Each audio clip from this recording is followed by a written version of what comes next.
Welcome back. It is Wednesday, December 11th in the NBA. My two best bets are on the way. We only have two games on tonight, both in-season tournament games. Let's try to go 2-0 on these two picks. If you are new, my name's Austin. We begin with a recap of yesterday. Another bad day for us, a 1-2 day. The reads just haven't been good enough. Isaiah Hartenstein barely goes over. Luka, just a bad read there. Goga, I could go either way. I basically laid out how he scores in yesterday's video. A lot on putbacks, and that's basically all he did. A couple putbacks on some easy offensive rebounds, and then a couple lob dunks. Just a bad read there. Whatever. We'll move on. A 1-2 day. Still up over 9 units on the season. It's been an okay start to the year. Let's hopefully get to some momentum. We were starting off December really hot. We're like 14-1 or 14-2. Last few days have been a little bit cold. Let's jumpstart that with a 2-0 day. I got one pick in each of these games. We're going to dive right into them, and we'll start with the first game as my New York Knicks play host to the Atlanta Hawks. The Knicks are about 7.5-point favorites. I'm not sure I have a great lean on a spread there, but this is my favorite play. It's a two-leg same-game parlay. It's OG Anunoby to make 2 threes, as well as Karl-Anthony Towns to grab 10 or more rebounds. That's about minus 129 on FanDuel. I don't bet a lot on Caesars, but it is a little bit better value on Caesars. I was told about minus 115, so you can definitely go bet it over there. I took it on FanDuel. I imagine every book is between around the here to about minus 140. I really like both these guys' individual lines. Cat's at like 12.5 juice, though. I don't really want to pay juice on a guy to get 13 rebounds. And then OG Anunoby, I don't honestly think he could make 3 tonight, which is a solid plus money, but I think he at least makes 2. We'll begin with Karl-Anthony Towns. These are two guys that I think complete their lines pretty easily. Cat, he's been destroying the boards, 10 rebounds or more. In 20 of his last 21, he's been dominant, and that included 16 versus the Atlanta Hawks. He's second in the league in rebounding per game, so he's been absolutely a force on the glass. Not a huge surprise given the Knicks don't really have a lot of great rebounders on the team. Not only do they not have much of a bench, but in the starting lineup, we're talking about 3 average to below average rebounders. That's Brunson, Bridges, and OG Anunoby. Those are 3 guys that just don't really try too hard on the boards, and it's really Josh Hart and Karl-Anthony Towns manning the boards. I think you'll see Cat once again get above 10 or more, maybe even get to 13, 14, 15.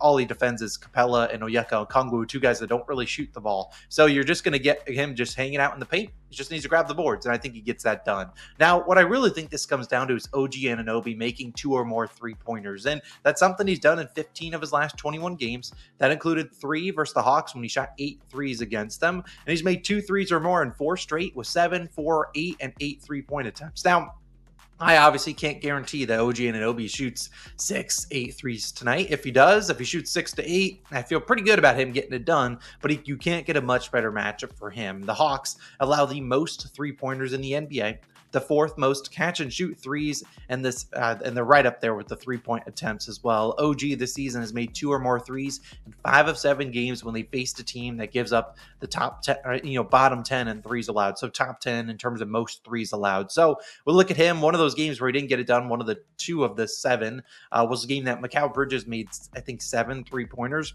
I don't see that happening tonight. I think OG Anunoby is going to be a guy that will be left open in the corners, and we just need Brunson, whoever's passing the ball, to hit him in the corner. And I think he can get the job done. I think he gets the field goal attempts. He had a weird stretch at the beginning of December where we just could not buy a bucket. Since then, he's been able to make some more threes. Still not shooting great at home, only shooting like 30% on threes at home. That's eventually due some regression. I think he gets some open opportunities against the Hawks team that wants to pack the paint. The last time these two teams played, Cat made 5 threes. So expect them to play a little bit tighter on him. And maybe OG Anunoby is a benefactor of that defense. So give me him to make 2 threes, as well as parlayed with Cat to grab 10 boards, minus 129. I'll take a stab there. My second play, we're going to move to the Rockets, who play host to the Warriors. This one should be a tight one. I want to say the Warriors have beaten the Rockets in a lot of like 15 straight or something crazy like that. I still lean probably the Rockets, but I don't really have a great lean in terms of this spread either. There's a reason we haven't had spread picks the last few days. We kind of want to minimize those picks. Logan probably returns tomorrow for spread picks. Definitely returns at least on Friday. But my favorite pick in this game, and it's going to be a nasty one. The Rockets are a hard team to bet on.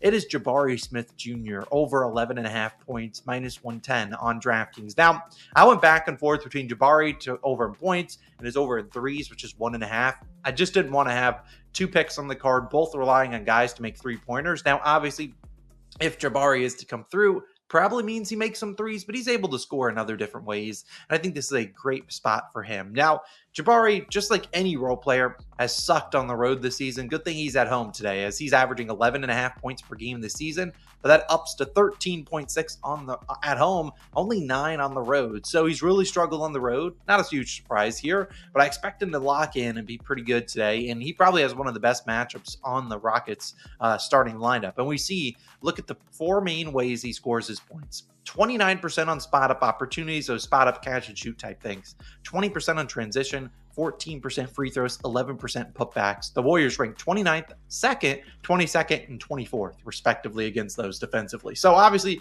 the transition points, you don't really score a ton like that against the Warriors. But I think if they're going to stop guys in transition, we're talking about guys attacking the hoop. That's not really Jabari Smith Jr. He's more probably spotting up in those sort of situations.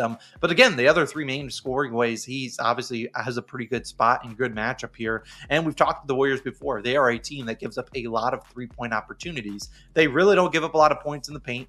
This is a team that I believe is first in restricted area defensively. So guys that score right at the rim, not a great matchup for you guys. But instead, they give up a lot of catch and shoot. And we've seen the Warriors allow the 6th most catch and shoot threes made, the 4th most catch and shoot 3-point attempts. Now, Jabari and the Rockets and the Warriors just played a couple days ago. Now, some guys were missing in that game, Steph Curry most notably. But in that game, Jabari didn't play too well. He shot 2 for 8, 1 for 4 from 3. So obviously didn't get the job done. However, prior to that, he had really played well in this matchup. In his last 7 games versus the Warriors, Jabari Smith Jr. has scored 13, 17, 14, 17, 24, 21, and then 5 points where he just did not play well on the road. Jabari, in fact, is over this line in 10 of 14 games this season when he shoots above 30%. Now, obviously, it doesn't take a rocket scientist for me to tell you, Jabari makes the shots, he's going to score some points. But again, shooting below 30%, pretty bad game, and he's going to have his fair share of games where he shoots below 30%. But coming back here at home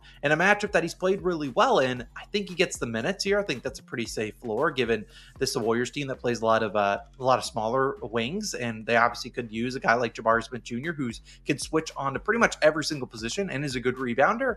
So I like the minutes here. Tari Eason will return, which is a little bit of a disappointment, given that could eat into a couple minutes. But again, Tari Eason, not really known for being a spot-up shooter. He's more of a score at the rim kind of guy. I think they could use Jabari Smith Jr.'s 3-point potential here. Now, is he the best 3-point shooter in the world? No. He shoots about 35, 36%. If I'm the Warriors, he's probably the guy I'm leaving open.